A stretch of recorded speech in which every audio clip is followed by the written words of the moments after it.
retrouveront. Donc, bonjour et bienvenue à tous pour ce webinaire qui s'intitule En quoi l'éducation au goût peut soutenir les missions des PAT. Donc, avant de faire une petite introduction, on va présenter donc, les intervenants d'aujourd'hui. Donc, moi, je suis Aurélie Turcot, chargée de mission à l'Astra Nutrition. On va vous présenter juste après. Et donc, j'ai ma collègue Florane, je te laisse te présenter, Florane. Florane Dumont, chargée de mission à l'Astra Nutrition également, et en binôme avec Aurélie sur l'accompagnement des collectivités. Je vous laisse vous présenter, Marie-Claire pour commencer et Sylvie ensuite, si ça vous va. Oui, Marie-Claire Tarot, donc moi je suis salariée d'une association qui s'appelle Pomme Essence, qui travaille sur le goût et l'éducation à l'alimentation. Et donc j'interviens auprès de différents publics sur toute cette dynamique de l'alimentation et de l'éducation au goût. Bonjour à tous, Sylvie Delaroche-Houot de l'Association nationale pour l'éducation au goût des jeunes. Donc, je suis cofondatrice de cette association et je suis chargée de développement de projets et de formation. Et je travaille depuis maintenant 20 ans sur l'approche sensorielle en alimentation, plus particulièrement auprès des jeunes et sur l'accompagnement en projet et formation auprès de collectivités territoriales. Merci. Donc, avant d'entrer dans le vif du sujet pour le bon déroulé du webinaire, donc vos micros et vos caméras sont coupés, mais n'hésitez pas à intervenir en levant la main pour qu'on puisse vous donner la parole ou si vous avez des questions à utiliser le chat. Et pour information, le webinaire est enregistré et donc vous pourrez avoir accès au replay. Juste en introduction, peut-être pour ceux qui ne nous connaissent pas, donc nous sommes la structure régionale d'appui et d'expertise en nutrition des Pays de la Loire qui existe depuis 2016. Nous sommes une association collégiale loi 1901 qui est financée en grande majorité par l'Agence régionale de santé des Pays de la Loire, mais aussi la DRAGES qui est l'équivalent du ministère des Sports et l'ADEME en lien avec le ministère de la Transition écologique. Nous sommes 11 salariés basés à Nantes avec un périmètre régional et nos missions sont d'accompagner les professionnels et d'animer le réseau des acteurs qui sont concernés par la nutrition en Pays de la Loire. Et donc, c'est vraiment un réseau d'acteurs assez large, à la fois les établissements de santé, les professionnels de santé libéraux, mais aussi les collectivités, les associations et toute personne qui s'intéresse à la nutrition. Et vous pouvez retrouver de nombreux outils sur notre site internet www.sranutrition.fr. Nous avons 4 champs d'activité qu'on vous a remis ici, donc qui sont l'activité physique et la sédentarité, l'alimentation, mais aussi la dénutrition et l'obésité. Et donc, on accompagne tous les professionnels sur ces 4 thématiques. On accompagne particulièrement, comme l'a dit Florane en introduction, les collectivités locales de la région et ça s'organise sous différentes formes.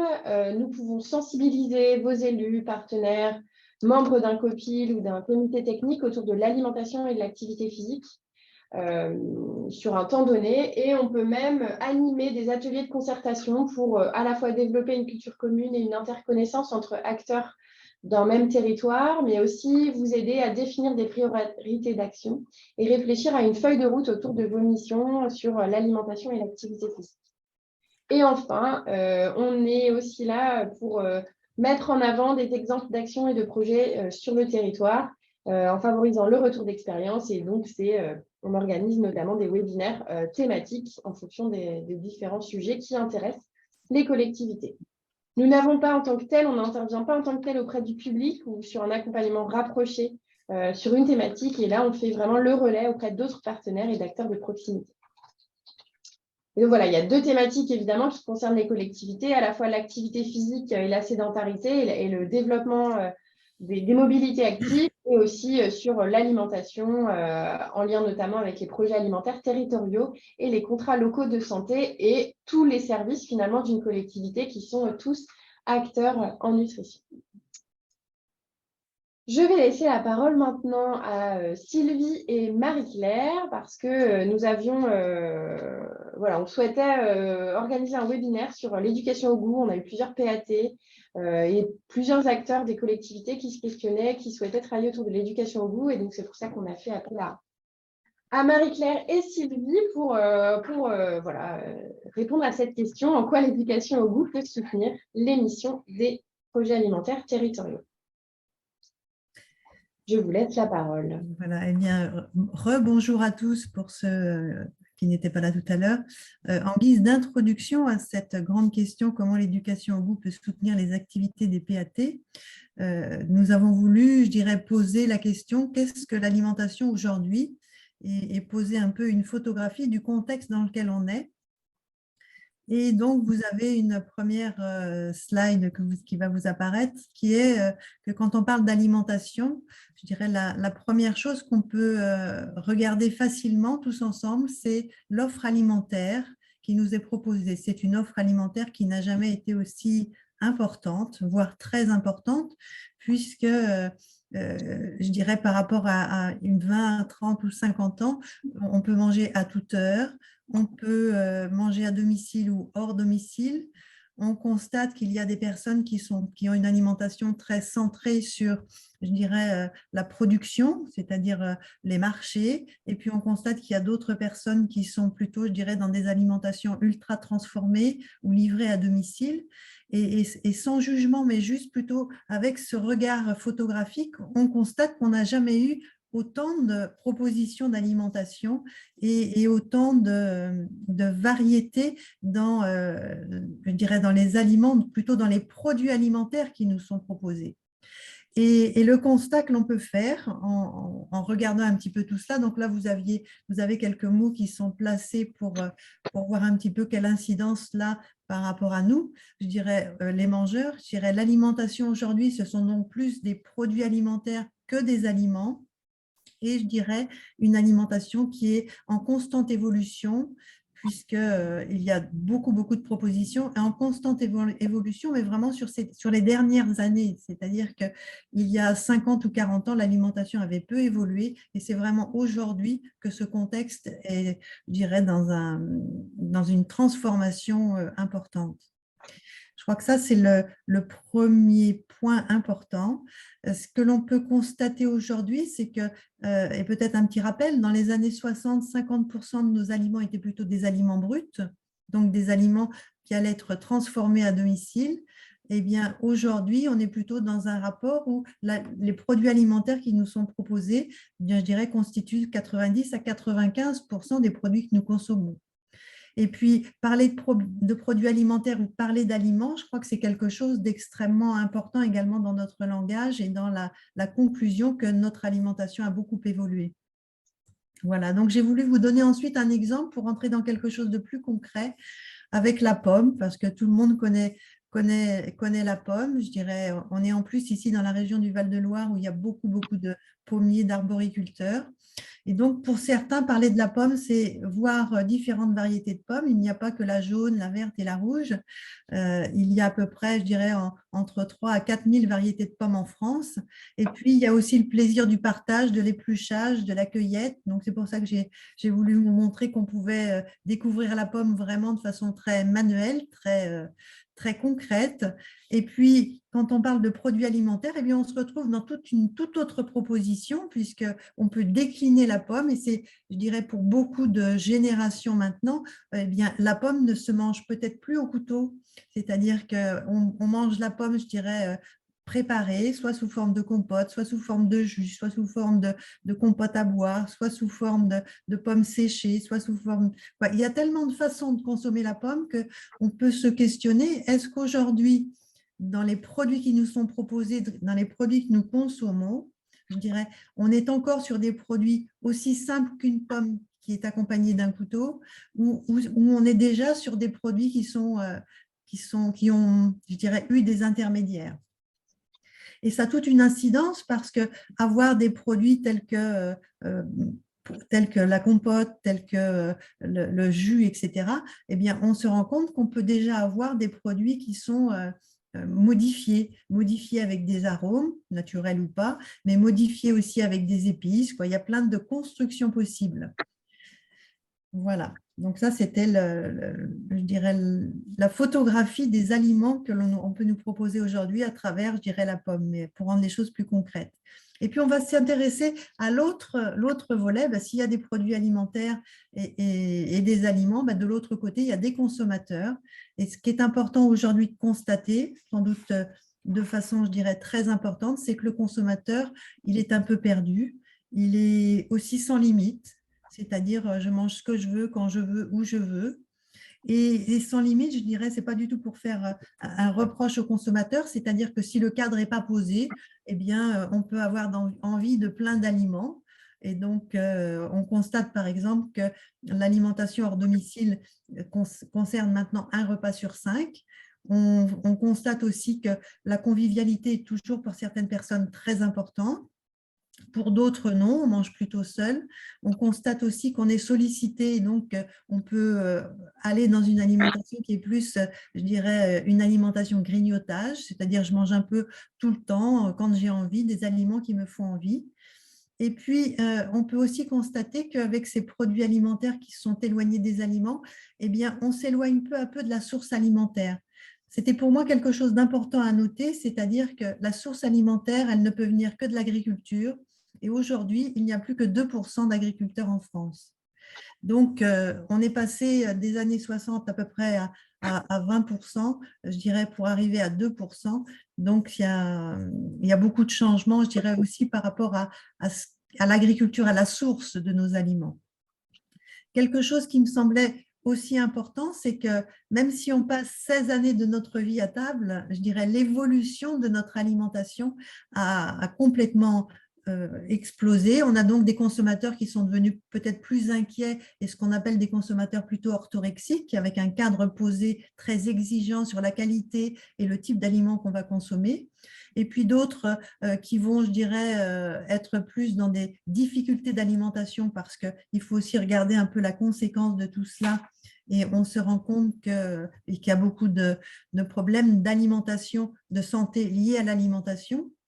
On a par exemple un adulte sur 2 qui est en surpoids, on a 17% d'adultes obèses, on a des maladies telles que le diabète, telles que l'allergie. On a également beaucoup de personnes qui ont des intolérances alimentaires. Et donc, alimentation, c'est également lié à santé, mais parfois aussi à problèmes de santé. Et c'est peut-être un peu comme ça que sur le plan du consommateur, je dirais, l'alimentation peut être perçue. C'est-à-dire, quand on se retrouve à table ou en restauration collective, on peut tous constater qu'il y a les régimes sans gluten, il y a les régimes végétariens, puis il y a ceux qui mangent de la viande. Donc, on arrive, je dirais, dans une alimentation qui se complexifie et qui fait que le consommateur, lui, eh bien, il est de plus en plus isolé et en difficulté sur son rapport aux aliments. Et donc ça me semblait important de le repréciser, un peu en termes de photographie de où on en est aujourd'hui. Donc la question, et on va poursuivre, on peut se poser la question à ce moment-là et revenir à un fondement essentiel, c'est se rappeler cette question essentielle, pourquoi mangeons-nous ? Et quand on se pose cette question-là, tous les spécialistes de l'alimentation s'accordent à dire que l'alimentation, c'est vraiment comme un tabouret avec 3 pieds. On ne peut pas enlever un pied, sinon le tabouret ne va pas tenir en équilibre. Donc, avec ces 3 pieds, on a 3 piliers essentiels et qui vont nous interpeller, je dirais, selon nos personnalités, selon nos histoires de vie, et puis tout au long de notre vie aussi. Mais ces 3 piliers sont présents. Donc, la première chose, c'est que nous mangeons pour vivre.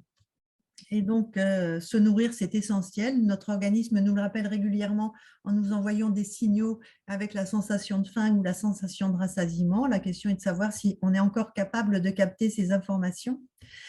Et puis, nous mangeons également pour le plaisir. Pour le plaisir, c'est-à-dire on a tous connu, en passant devant une boulangerie, des odeurs particulières de tarte aux pommes ou de croissants chauds qui nous font dire tout à coup que eh bien, cette sensation peut être agréable et ça pourrait être tentant de goûter quelque chose, de manger quelque chose.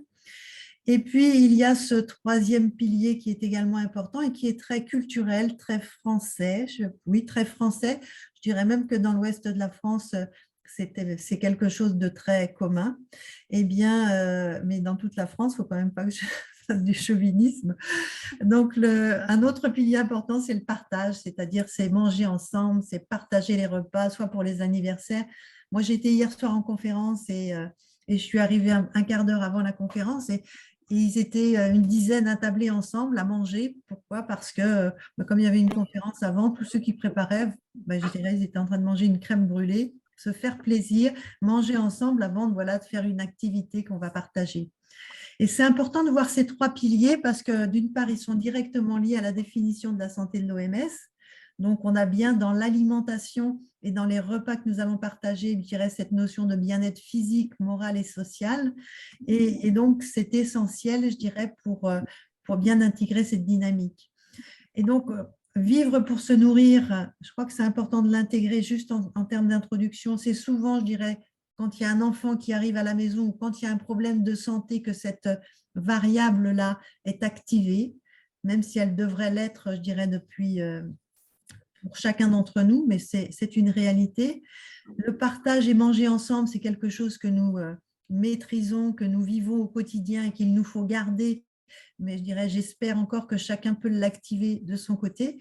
Et puis le plaisir et les 5 sens, c'est sans doute quelque chose qui a été un peu écarté parce que la sensorialité, mettre des mots sur nos sensations, ce n'est pas quelque chose que nous avons beaucoup voulu, que nous avons beaucoup cultivé dans notre culture.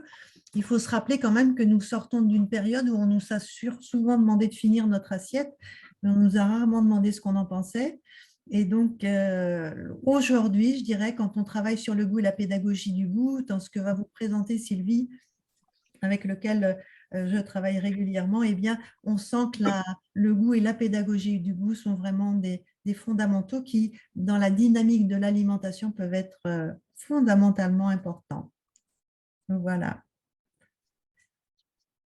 Donc, Sylvie, je te laisse la parole. Merci.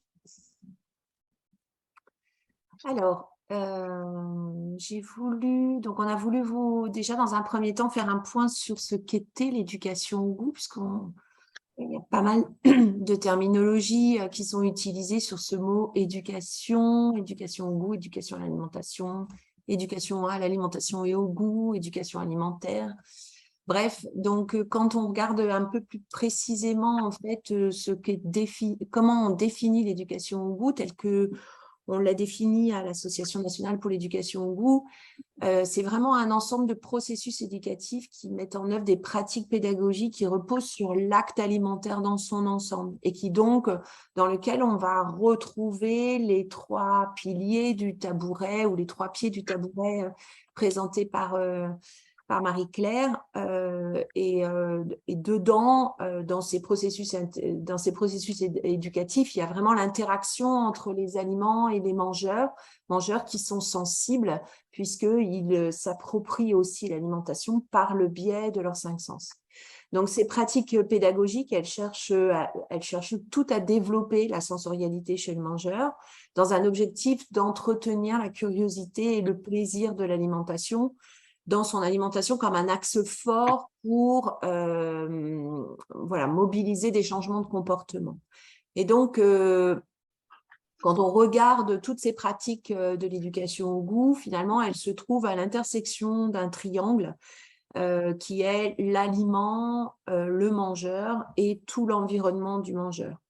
Et ça va nous conduire en fait à actionner sur ce triangle. On retrouve encore 3 axes, donc 3 essentiels, ça serait peut-être presque un autre tabouret, 3 axes d'intervention possibles où si finalement il y a un axe qui manque, au bout d'un moment, finalement, ces processus éducatifs peuvent s'étioler dans le temps. Je vous laisse passer, voilà. Donc, que font les éducateurs du goût? Donc, on avait fait un gros travail avant 2012 de clarifier la mission et les compétences des acteurs d'éducation au goût qu'on retrouve dans un référentiel de compétences. Donc, l'éducateur du goût, sa mission a été clarifiée de la façon suivante. Il développe chez les personnes de tous âges l'usage des 5 sens, l'usage des sens dans son alimentation, dans une perspective d'autonomie, de découverte de soi, de bien-être et de lien social. Et les compétences professionnelles des éducateurs du goût sont encadrées par un référentiel de compétences et d'évaluation de ces compétences. On a également un code de déontologie qui permet de clarifier avec quelle déontologie les savoirs, les compétences des éducateurs du goût s'exercent. Et en particulier, dans les engagements, dans ce code de déontologie, on trouve l'engagement d'avoir une pédagogie didactique qui est proche de la pédagogie active, le respect du public et en particulier des différents modes de consommation du public, sans jugement, le fait de mettre en place une relation de plaisir entre le mangeur et l'aliment. Et donc, nos pratiques, elles cherchent en permanence à faire émerger cette relation de plaisir entre le mangeur et l'aliment. Et puis aussi le respect des différences individuelles de perception. Dès qu'on commence à aborder cette éducation au goût et cette approche sensorielle dans l'alimentation sur un groupe, voilà, émergent vraiment les différences interindividuelles et donc on est là pour les recueillir, les accueillir et en faire un terreau pour questionner justement l'aliment et notre relation à l'aliment. Et puis, ces compétences professionnelles, elles sont également encadrées par un parcours de formation professionnelle en éducation au goût. Et là, on est très heureux d'expérimenter ce parcours professionnel de formation en région Grand Est avec une formation qui va débuter en novembre 2022 jusqu'en septembre 2023. Ce qu'on observe également, c'est qu'il y a une dynamique grandissante pour l'éducation au goût et elle prend différentes formes, cette dynamique. À la fois, c'est des ateliers d'expérience sensorielle qui sont proposés par les éducateurs du goût. On voit aussi de plus en plus des ateliers culinaires, des ateliers de cuisine qui sont proposés avec vraiment l'approche sensorielle comme première intention pour ensuite aller vers la recette ou le geste de cuisine. On voit des comptes gourmands qui ensuite apparaissent également. Et puis de plus en plus, en fait, les collectivités territoriales mettent en place des projets éducatifs alimentaires qui proposent une approche globale dans l'alimentation avec l'idée de coordonner un parcours éducatif alimentaire sur différents temps de l'enfant et qui peuvent englober du coup de la formation professionnelle également adressée aux agents des collectivités territoriales. Alors, quand on regarde un petit peu les effets de l'éducation au goût, grosso modo, pour faire très court, hein, depuis les années 2000, il y a eu pas mal d'études de recherche en France qui ont cherché à évaluer l'impact de cette éducation au goût. Et pour faire court, en fait, elles disent à peu près toutes la même chose, c'est-à-dire que l'éducation au goût permet de diminuer la néophobie alimentaire et par effet induit d'ouvrir le répertoire alimentaire. Donc la néophobie alimentaire, c'est un comportement alimentaire par lequel nous passons tous, qui s'inscrit chez le jeune enfant dans une tranche d'âge grosso modo de 2 à 8 ans et qui est quelque chose de naturel qui vise aussi à protéger l'enfant d'empoisonnement éventuellement, et donc qui est très largement documenté et qui entraîne comme comportement le fait de rejeter des aliments qu'il appréciait avant et aussi de ne pas aller vers des aliments nouveaux. Ce que disent également ces résultats de recherche, c'est que ça permet aux mangeurs d'acquérir des mots nouveaux pour décrire ses perceptions. Et donc, par effet induit, ça contribue à entretenir le lien social quand on est tous autour de la table, dans une action de partage d'un même plat, le fait de pouvoir en parler et de partager avec des mots pour pouvoir décrire ses sensations contribue à entretenir cette convivialité dans l'alimentation. Ce qu'on constate aussi, mais ça je pense que ce n'est pas lié propre à l'éducation au goût, c'est lié à toutes les éducations. Il y a beaucoup plus d'impact si les parents sont impliqués dans l'éducation au goût, c'est-à-dire que ce qu'on constate, c'est que quand les parents s'approprient cette éducation au goût, il y a plus de pérennité d'effet de cette éducation au goût, tant dans la sphère familiale que dans la sphère et autres sphères éducatives, que ce soit le temps scolaire ou autre.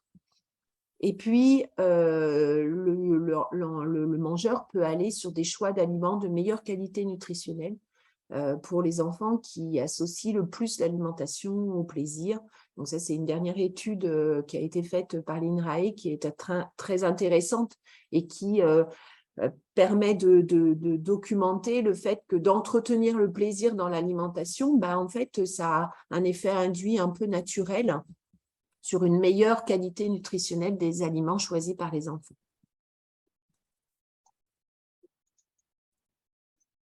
Alors, parlons-en de ce plaisir. Donc, si finalement on cherche à placer ce plaisir au service de l'éducation nutritionnelle et de l'éducation alimentaire, comment ça pourrait fonctionner? Finalement, de développer l'objectif hédonique, c'est-à-dire de développer le bien-être que procure l'aliment au moment de sa mise en bouche, de sa dégustation. Ça va favoriser l'atteinte des objectifs fonctionnels qui sont fournir de l'énergie au mangeur, atteindre un état de santé, mais aussi des objectifs symboliques de l'aliment tels que partager un repas, donc nouer des liens, construire son identité, intégrer au groupe. Donc là, on est vraiment dans un des piliers du tabouret, c'est-à-dire vraiment la partie commensalité, la partie partage.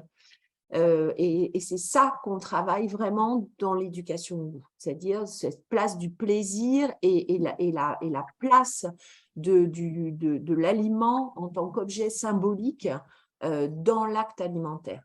Et donc, du coup, le plaisir va devenir un élément régulateur du comportement alimentaire et comme un fil conducteur pour aller vers l'éducation nutritionnelle.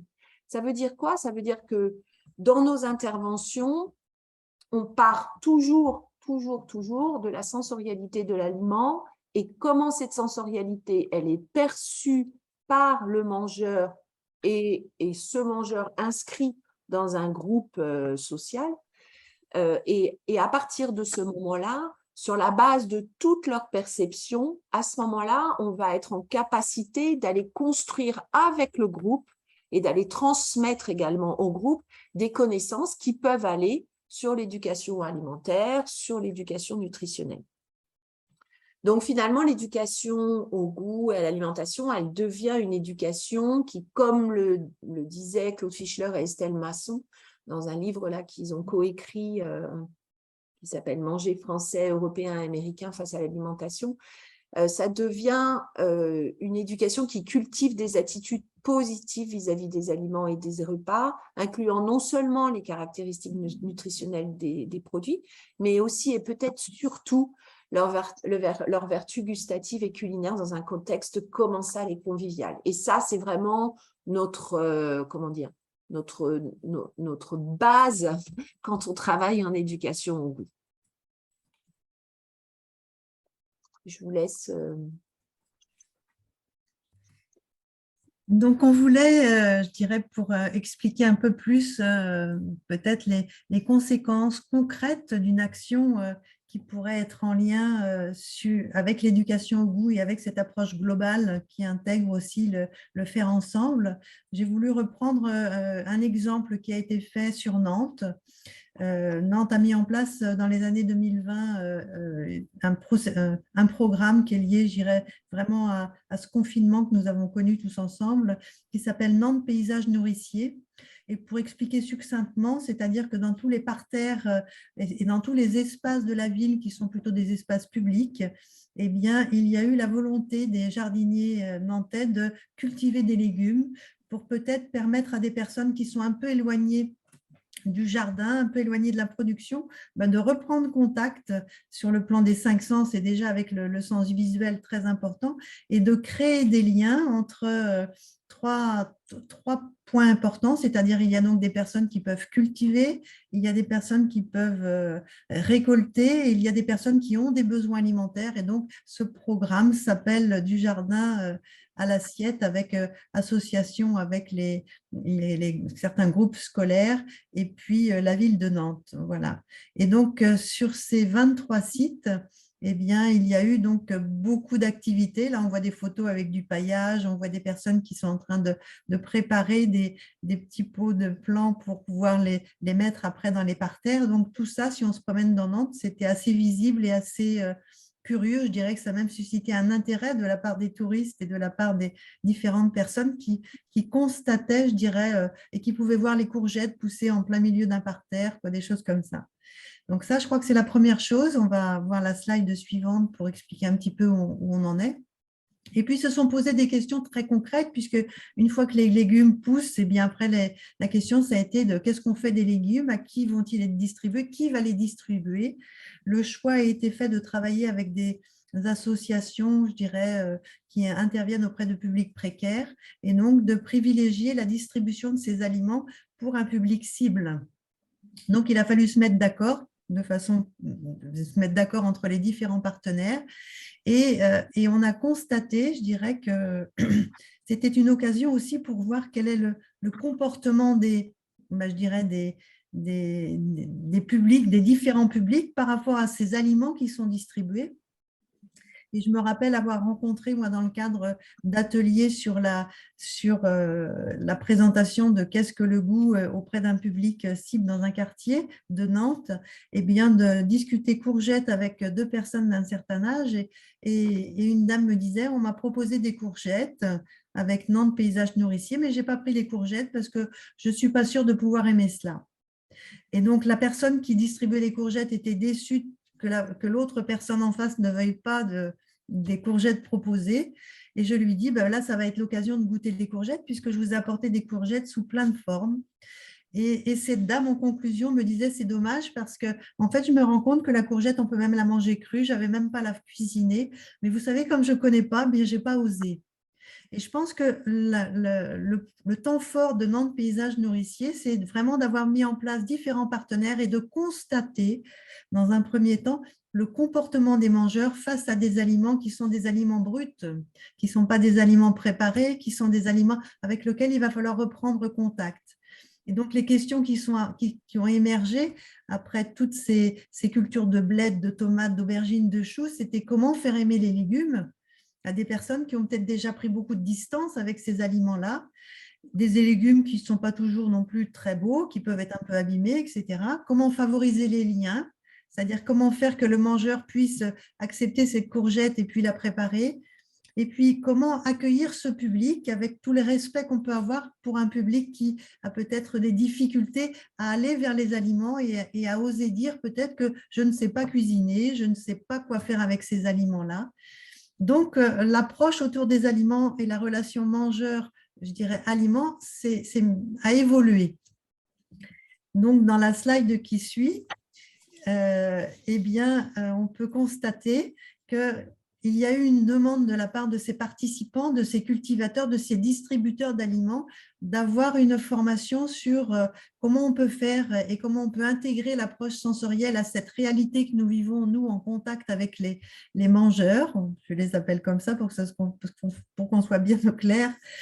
Et puis, ils constataient donc dans les premiers retours qu'il est parfois plus difficile, plus facile pour les mangeurs de prendre eux-mêmes les légumes plutôt que de recevoir des légumes, parce que quand je prends des légumes, je peux choisir ce qui me plaise, mais ça veut dire qu'il ne faut pas oublier d'avoir, je dirais, des personnes formées, compétentes dans l'accompagnement et peut-être dans la stimulation et dans l'envie qu'on peut donner de faire des expériences avec des légumes inconnus.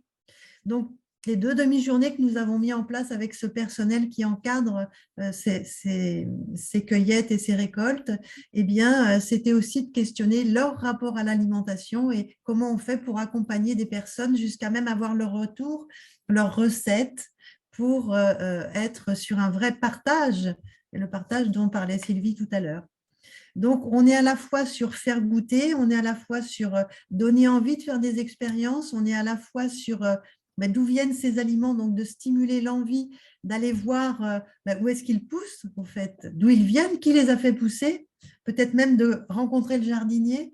Et puis, on est aussi sur bien comment on va transformer ces aliments-là et comment est-ce qu'on pourrait partager des recettes, comment est-ce qu'on pourrait faire ensemble. Donc, on retrouve à nouveau ces 3 piliers de l'alimentation, mais sur des actions très concrètes. Et on se rend compte que cette expérience des paysages nourriciers, j'ai vraiment l'impression, moi, qu'on est au tout début de quelque chose qui peut être encore plus stimulé, avec beaucoup de reconnaissance sur le plan culturel, je dirais beaucoup d'échanges culturels, puisqu'on est aussi avec des publics multiculturels, et puis aussi le souhait aussi de s'impliquer dans une agriculture qui est plus locale, qui va nous donner des aliments à certaines saisons. Et là, on rentre, par exemple, puisqu'on est au mois d'octobre, dans la culture du chou. Donc, comment faire aimer les choux? C'est un vaste sujet. Comment donner envie de les préparer, de les cultiver, de les goûter, de les assaisonner. Voilà. Des paysages nourriciers. Et là, il faut les aider à poursuivre leur mission. Voilà. Je pense que c'était la dernière slide sur les paysages nourriciers. Donc, voilà, je vous laisse pour la suite. Et juste avant, il y a une question dans le chat sur l'organisation des services au sein des collectivités qui, pour répondre aux nombreux besoins des enfants, a amené progressivement la réduction du temps de repas. Et la question, du coup, c'est: ne pensez-vous pas qu'il est plus difficile de faire de l'éducation au goût dans ces conditions, avec un temps de repas un peu réduit, du coup? Bien sûr. Bien sûr, moi je peux juste dire, mais Sylvie complétera, que un élément essentiel de l'éducation et du plaisir que l'on a mangé, c'est prendre son temps pour que les informations arrivent. Voilà. Alors, pour répondre peut-être très concrètement, j'ai envie de dire, s'il y avait une chose que vous devriez retenir juste de ce webinaire, ce serait juste le triangle de l'éducation au goût. C'est-à-dire que quand on aborde l'éducation au goût au sein d'une collectivité territoriale, on ne l'aborde pas juste sur l'axe d'activité pédagogique, entre autres à proposer à des jeunes sur du temps de restauration scolaire ou du périscolaire ou du scolaire, mais on regarde tout l'écosystème de la collectivité territoriale qui peut être concerné par ce sujet de l'alimentation. Et à ce moment-là, on tire les liens entre justement ce triangle aliment, mangeur et son environnement. Ça veut dire quoi? Ça veut dire que, on va partir d'un exemple, justement l'introduction des légumineuses en restauration collective, par exemple. On peut s'apercevoir qu'il y a une méconnaissance des aliments, ça entraîne du gaspillage alimentaire. Ça ne suffit pas de présenter plusieurs fois le même plat, même sous des formes différentes à l'enfant. Et ça veut dire quoi? Ça veut dire que ça va nécessiter de la part des collectivités territoriales, en tout cas pour celles qui s'y mettent, elles en prennent pleinement conscience, de travailler interdirection et d'envisager du coup que le pôle animation travaille avec le pôle restauration collective pour faire en sorte qu'il y ait des ateliers d'éducation au goût qui contribuent à faire connaître les aliments d'un point de vue sensoriel et donc à familiariser l'enfant sur cette sensorialité liée à une légumineuse, par exemple. Et ça va se faire sur des temps périscolaires. On peut très bien envisager aussi des activités qui vont impliquer les parents, où ils vont montrer aussi comment ces légumineuses sont utilisées dans leur famille en fonction de leur culture. Bref, ça va valoriser, ce temps d'animation va valoriser la légumineuse, mais pas que, va valoriser aussi des cultures alimentaires, des façons de cuisiner portées par les jeunes. Et puis, tout ça, ça va entretenir cette familiarité qui va faire qu'il y aura aussi un travail en parallèle qui va être fait en cuisine, soit avec le prestataire, soit avec la cuisine centrale, soit avec les sites de cuisine sur site, pour questionner justement les caractéristiques sensorielles des aliments et questionner la façon dont on les cuisine, dont on les associe, dont on les assaisonne, etc., etc.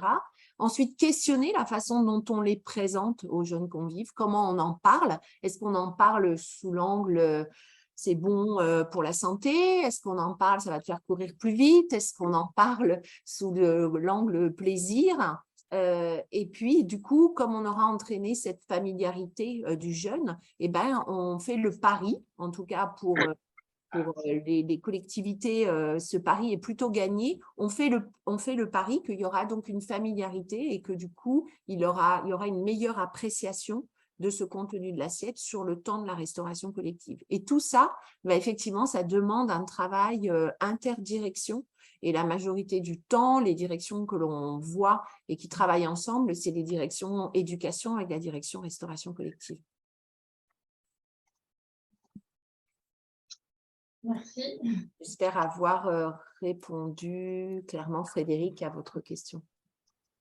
Merci beaucoup dans le chat.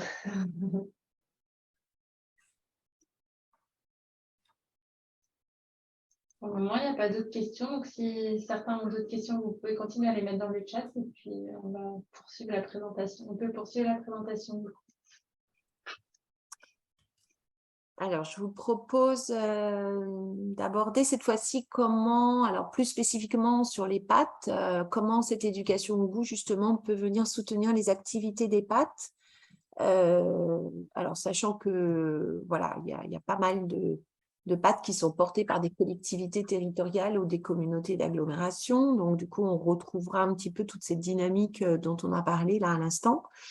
Voilà, donc juste, j'ai replacé volontairement, on a replacé volontairement ce triangle qui nous semble vraiment essentiel, c'est-à-dire dans ce triangle, il y a les sommets, donc il y a l'aliment qui arrive avec ses propres caractéristiques sensorielles, il y a le mangeur qui lui arrive avec son propre équipement sensoriel, qui va avoir une appréciation ou pas de ses caractéristiques sensorielles, donc avec ses propres perceptions. Et puis, il y a tout l'environnement du mangeur, c'est-à-dire qu'on s'approprie aussi un environnement avec nos propres sens, dans lequel voilà, on place aussi la convivialité comme un élément fort de cet environnement du mangeur.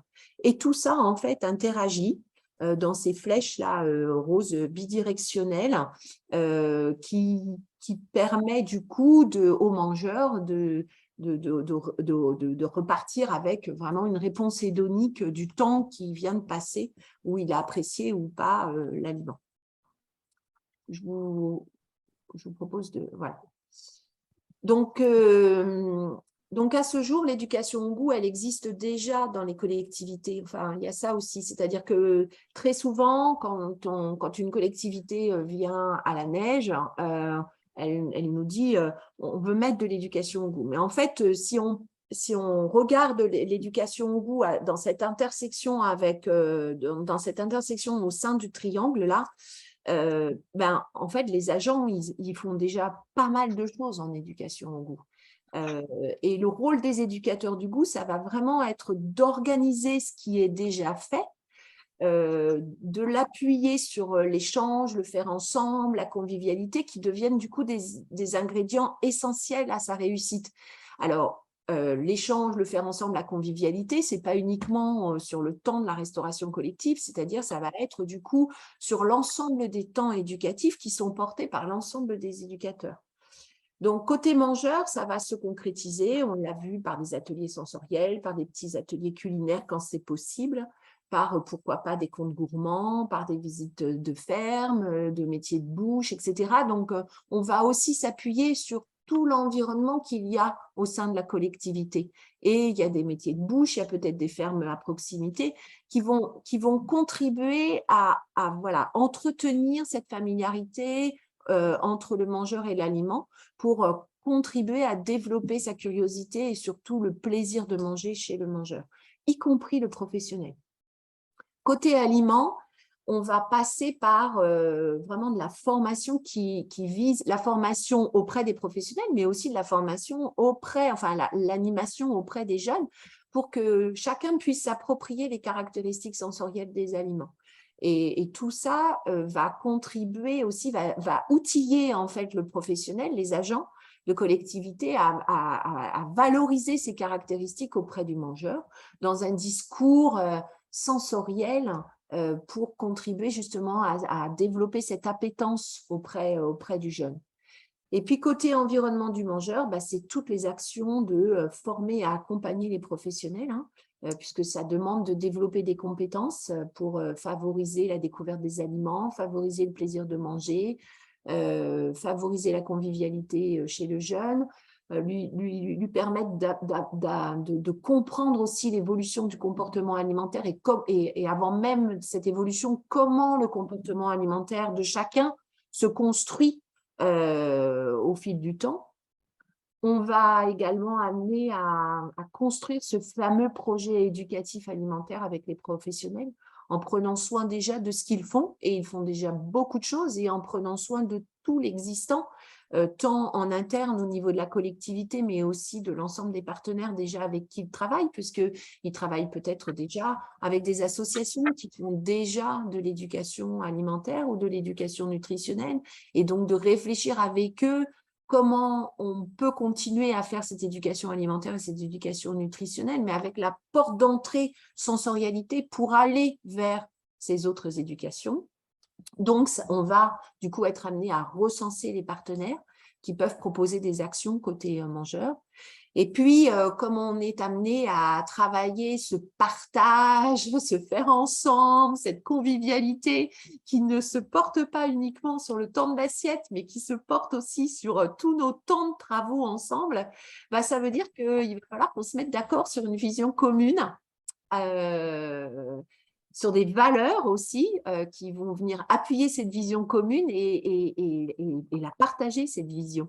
Donc, par des groupes de travail interdirection pour échanger sur les pratiques et puis cultiver donc toutes les valeurs associées à la vision. Donc, vous voyez bien que cette convivialité, se faire ensemble, enfin voilà, un de ces piliers du tabouret, certes, il est sur le temps d'un repas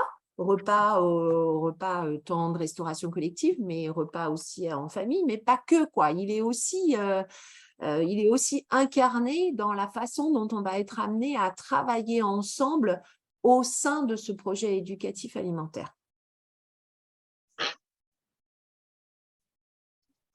Voilà. Alors, ça peut paraître, voilà, là, j'ai envie de dire, c'est la deuxième chose que vous devez peut-être retenir dans tout ce qu'on vient de vous dire. Ça peut paraître immense comme chantier et du coup, ça peut refroidir les collectivités territoriales. Et nous, ce que l'on vous dit, c'est de passer en mode itératif, c'est-à-dire peut-être démarrer par un petit quelque chose à mettre en place, qui serait peut-être voilà, des ateliers à proposer réguliers sur toute une année. Et sur ces ateliers réguliers à proposer, des ateliers d'éducation au goût, et sur ces ateliers à proposer sur toute une année, peut-être se mettre en mode observation pour voir ce qui se passe tant pour les jeunes à qui on dédie ces ateliers, mais aussi ce qui se passe auprès des professionnels qui animent ces ateliers ou qui vont être en observation de ces ateliers. Et sur cette base-là, en fait, vous allez voir que naturellement, en fait, en tant que professionnel, vous allez faire des liens. Vous allez faire des liens avec ce que vous faites, vous allez faire des liens avec ce que vous souhaitez porter, vous allez faire, voilà. Et donc, cette question de prendre son temps, commencer petit, faire des liens, vont vous amener du coup à construire autre chose en année 2, et hop, de nouveau, vous allez vous donner aussi les moyens d'évaluer tant par des observations, peut-être par des indicateurs, etc., qui vont vous amener aussi à proposer autre chose en année 3, etc., etc. Et c'est comme ça que le projet va grandir, va se construire. Donc, ça va demander du temps, ça va demander de l'observation, ça va demander de faire des liens et pour le coup, d'être vraiment en démarche itérative dans votre processus de mise en œuvre du projet éducatif alimentaire.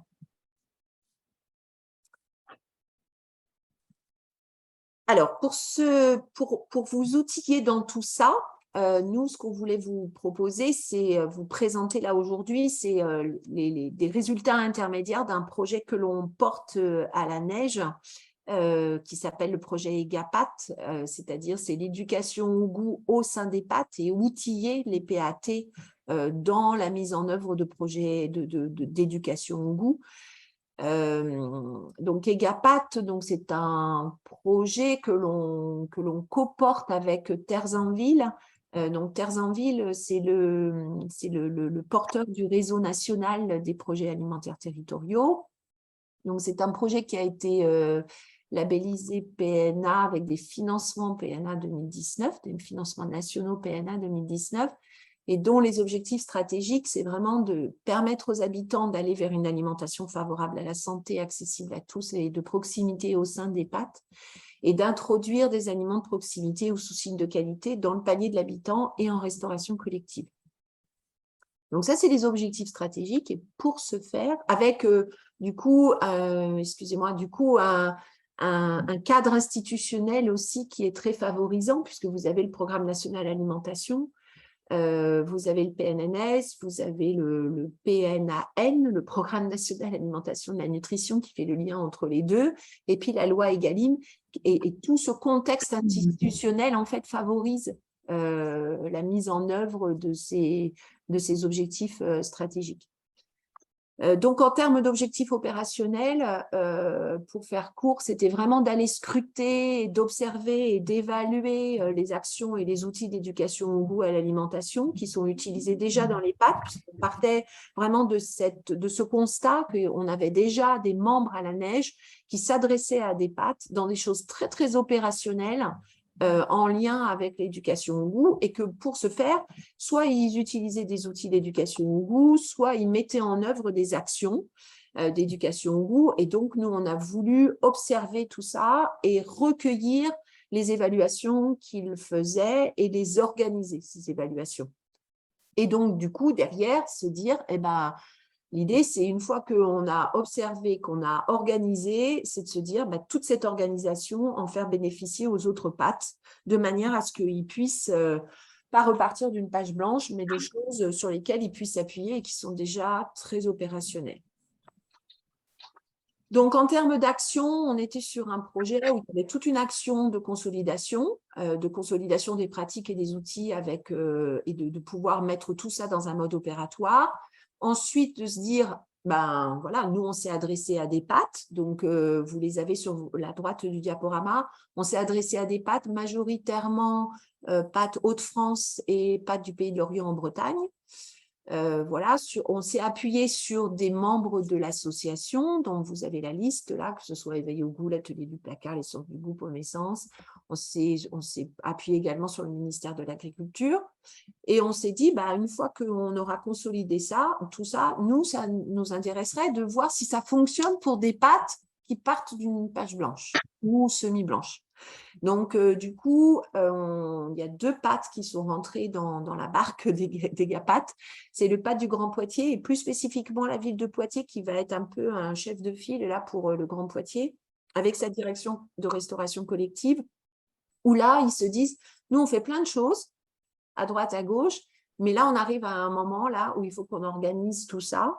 Et l'idée, c'est dans cet accompagnement qu'on va faire là en action 2, c'est de les accompagner dans la mise en œuvre, dans la conception d'un projet éducatif alimentaire qui va articuler ce qu'ils font déjà, sur lequel on va venir enrichir avec des outils qu'on a recensés et sur lequel on va venir également enrichir avec une méthode d'évaluation à leur proposer pour que quand ils vont être en capacité de mettre en œuvre ce projet éducatif alimentaire, ils soient vraiment équipés tant dans le mode opératoire du point de vue déroulement des actions, mais aussi dans le mode opératoire de déroulement de leur évaluation de leurs actions. Et puis, le PAT du Pays des Châteaux, donc on est en région centre, où ils se font accompagner aussi par un membre de la neige, là aux Centre, où là, on est sur une typologie un peu différente, c'est-à-dire ils ont déjà une structuration de projet éducatif alimentaire qui est assez forte, avec un objectif qui est très affiché, qui est d'introduire plus de produits, plus d'aliments de proximité, des aliments agriculture biologique dans le contenu de l'assiette en restauration collective. Ils ont déjà fait un ensemble d'actions d'éducation au goût et à l'alimentation qui se sont adressées soit sous forme de formation à des professionnels, aux agents de collectivité territoriale, soit sous forme d'animation faites auprès des jeunes convives sur des temps scolaires, périscolaires. Et là, l'idée, c'est qu'ils veulent monter en gamme, c'est-à-dire ils veulent pouvoir être en capacité vraiment d'évaluer ce qu'ils font et de l'enrichir avec 1 ou 2 outils complémentaires que nous, on a recensés. Et puis, enfin, sur ce projet EGAPAT, il y a vraiment toute l'action communication de ce mode opératoire qui va se retrouver formulé sous la forme d'un guide de bonne pratique que l'on adressera à l'ensemble des PAT et également à l'ensemble des acteurs de l'éducation au goût et à l'alimentation. Donc ça, c'est pour EGAPAT. Donc, ce que je vous propose, c'est de vous présenter le résultat, voilà, les résultats intermédiaires de ce que l'on a fait. Donc, à ce jour, voilà comment s'organise l'ensemble des outils et des actions que l'on a recensés et qui ont fait leurs preuves, tant au niveau des PAT Hauts-de-France qu'au niveau des PAT Bretagne, ou d'outils qui sont utilisés, pas forcément au sein des PAT, mais qui ont aussi fait leurs preuves et qui montrent leur intérêt pour les PAT. Et ça nous permet du coup d'avoir une espèce de carte qui permet de dire, voilà, si vous voulez vous adresser aux enfants sur le temps scolaire, voilà tout le panel d'outils que vous avez, avec des projets, avec des actions éducatives qui sont plus ou moins longues et qui sont décrites de manière très détaillée, qui seront décrites de manière très détaillée dans le guide de bonne pratique. Si vous voulez vous adresser voilà, sur le temps éducatif, temps de restauration collective ou temps périscolaire, en fonction que vous voulez vous adresser à des enfants ou que vous voulez vous adresser à des professionnels, voilà, là, il y a peut-être un IMASense qui pourrait vous convenir. Et puis, si vous voulez vous adresser à des mangeurs sur tout un tas d'autres temps, que ce soit des temps ludiques, de temps extrascolaires, des temps de parents, etc., ou des temps de concertation à vos habitants aussi pour clarifier ce qu'ils attendent en termes de projets éducatifs alimentaires sur votre territoire PAT, voilà, vous avez tous ces autres outils qui seront mis à votre disposition et qui seront décrits dans le guide de bonne pratique. Donc ça vous donne déjà une cartographie pour vous dire, il n'y a pas à réinventer les choses. Si vous voulez partir en éducation au goût, voilà ce qui existe et tout ça, c'est clairement documenté. C'est accessible soit en disponibilité immédiate, soit par le biais d'une formation. Une fois qu'on a fait ça, qu'on a déjà identifié tous ces outils, nous, on s'est posé la question de se dire, OK, mais ces outils, en quoi ils répondent aux enjeux des PAT, en fait? Et là, ça a été un énorme travail, puisqu'en fait, on s'est retourné vers les porteurs de ces actions et de ces outils. On leur a dit, donnez-nous l'ensemble des évaluations que vous faites. Et nous, on s'est amusé à les catégoriser en fonction des grands enjeux des PAT. Alors pour ça, pareil, comme nous, on a horreur de partir d'une page blanche et qu'il existe tellement de choses, on est parti en fait d'un outil qui existe dans le monde de l'ESS qui permet de mesurer l'impact social des acteurs de l'ESS. Sur lesquels il y avait, ils avaient décrit des grandes activités qui étaient portées par les acteurs de l'ESS. Et nous, on s'est juste amusé, entre guillemets, on s'est juste amusé à les instancier dans le champ de l'alimentation. Et donc, du coup, ces activités, elles sont devenues vraiment, pour nous, les enjeux des PAT dans le champ de l'alimentation. Et on s'est assuré avec Terres en Ville, et c'est d'où l'intérêt de ce projet EGAPAT d'être coporté avec Terres en Ville, on s'est assuré avec Terres en Ville que ces grands enjeux qu'on avait identifiés répondaient bien aussi avec l'observation qu'ils faisaient actuellement des PAT. Et effectivement, il y a plus de 50% des PAT qui sont des PAT très transversaux et qui, en fait, englobent l'ensemble de ces types d'activités, de ces enjeux qui vous sont présentés ici.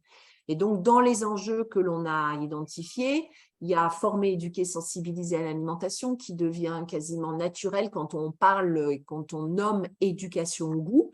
Mais il y a aussi les enjeux de développer le lien et la cohésion sociale grâce à l'alimentation, où là, on commence à le voir apparaître par un des pieds du tabouret, le partage, la commensalité, la convivialité.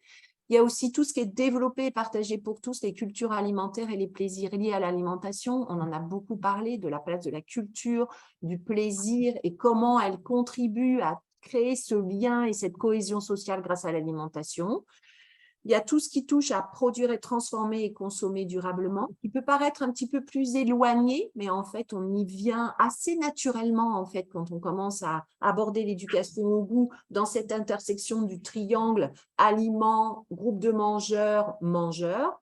Il y a tout le sujet de soigner et accompagner la personne. Et puis enfin, l'aide à l'insertion professionnelle et par des activités en lien avec l'alimentation de type maraîchage, cuisine pour tous, etc. Et après, on s'est amusé à regarder comment se positionner ces différents outils et actions dans ces différents enjeux. Et ce dont on s'aperçoit, c'est que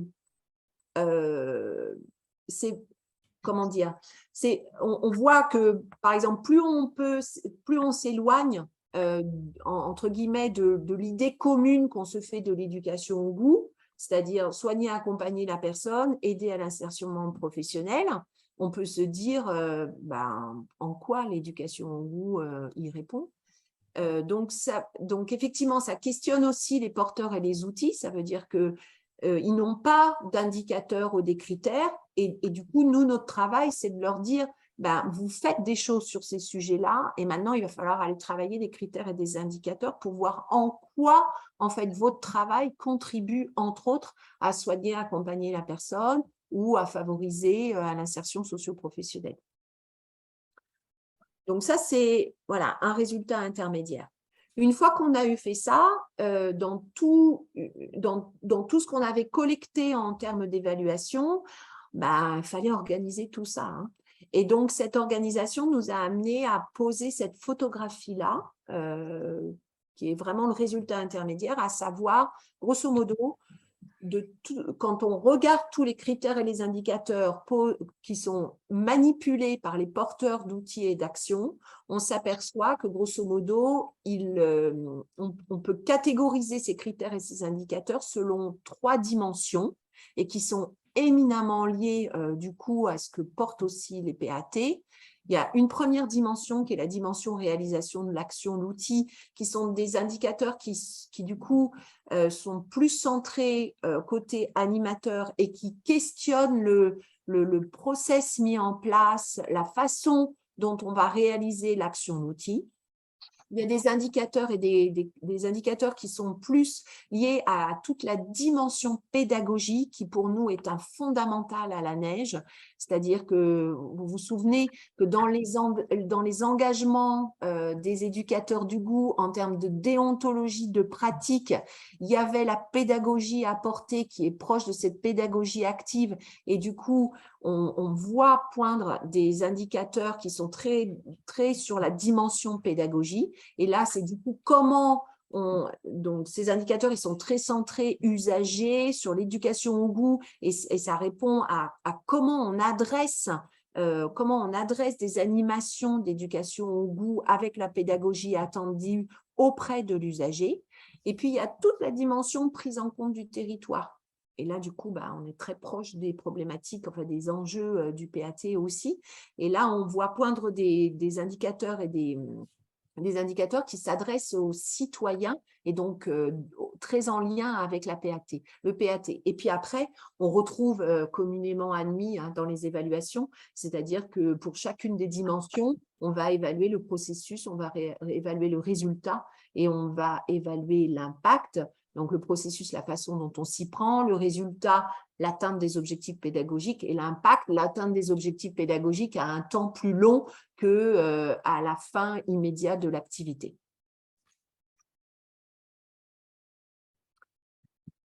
Alors, l'intérêt de nos travaux, pour nous, il est évident. Alors d'abord, tout ça, ça va se concrétiser sous la forme d'un guide de bonne pratique qui va sortir en juin 2023. Alors évidemment, vous me direz, bah, c'est normal, c'est vous qui le faites, malheureusement, mais bon, on aurait pu aussi se questionner au bout d'un moment, une fois qu'on a collecté tout ça, de se dire, waouh, qu'est-ce qu'on fait de tout ça en fait?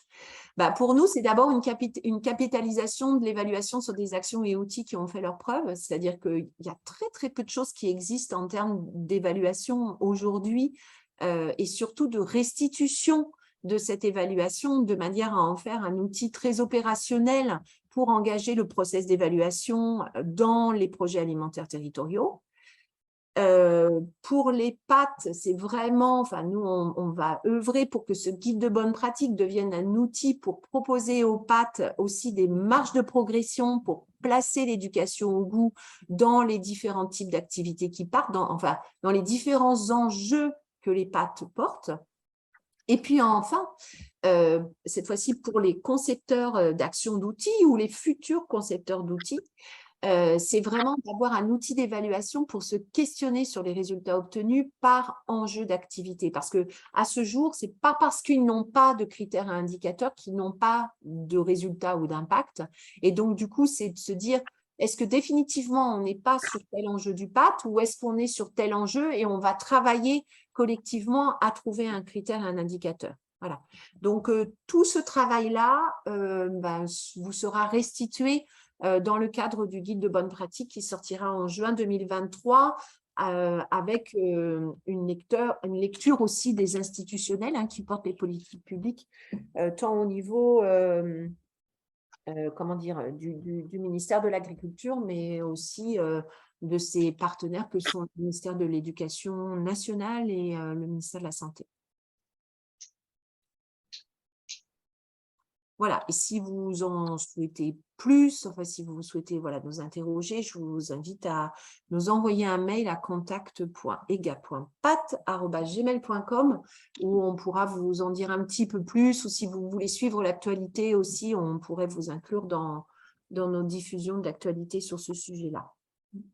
Voilà, je vous remercie beaucoup de votre attention, puis n'hésitez pas à poser des questions. Merci à toutes les deux pour cette intervention qui était très complète. Est-ce que certains d'entre vous ont des questions? N'hésitez pas à lever la main pour qu'on puisse vous écouter. Si vous avez des questions ou besoin de précisions supplémentaires. Pour l'instant, il n'y en a pas, mais on va vous laisser quelques minutes pour nous poser des questions. J'espère qu'on ne vous a pas assommé. Alors, on a une question de Léa Fontenot. Donc là, normalement, je pense que le micro peut être activé. Ah, ça fonctionne? Oui, allez-y. Ouais. Alors, bonjour, Léa Fontenot, Graines Pays de la Loire. Donc, c'est hyper intéressant. Merci pour la présentation. Je me posais une question par rapport à du coup la suite après la sortie du guide des bonnes pratiques en 2023. Donc, je trouve ça vraiment hyper intéressant cet aspect évaluation qui est effectivement assez peu présente en général. Donc, moi, si je comprends bien, c'est un guide après qui va être diffusé auprès des collectivités.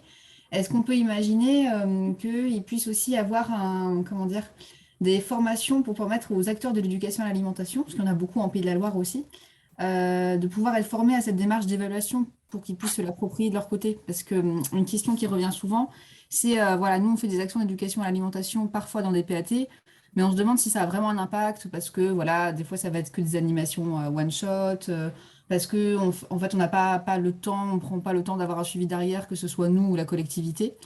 Et moi, je trouve assez intéressant, du coup, de venir apporter cette démarche, donc à la fois auprès des collectivités, mais aussi auprès des acteurs et des actrices de l'éducation à l'alimentation qui font déjà des choses, mais qui ne se rendent pas forcément compte de l'impact et qui aimeraient bien avoir plus de visibilité.